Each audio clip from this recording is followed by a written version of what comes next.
इडलीचं हे जे बॅटर आहे, तांदूळ आणि उडीद मी हे रात्रभर भिजत घातले होते. ते छान आता वाटून झालेलं आहे. पूर्णपणे मिक्स करायचं. आता हे काय तर नॅचरली फर्मेंट कसं करायचं ते मी आज तुम्हाला दाखवणार आहे.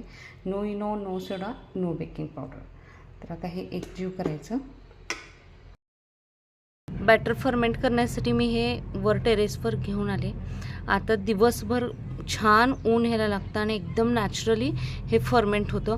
आता मी सकाळचे 9:30 वाजलेत आता ठेवले आणि मला संध्याकाळी इडली करायची आहे. एकदम मस्त मी तुम्हाला दाखवतेच किती छान फर्मेंट होतं ते. आणि आता याला ताट झाकून ठेवायचं. वाटण करताना जेमतेमच पाणी होता, उगाच भटकन पाणी ओतू नका.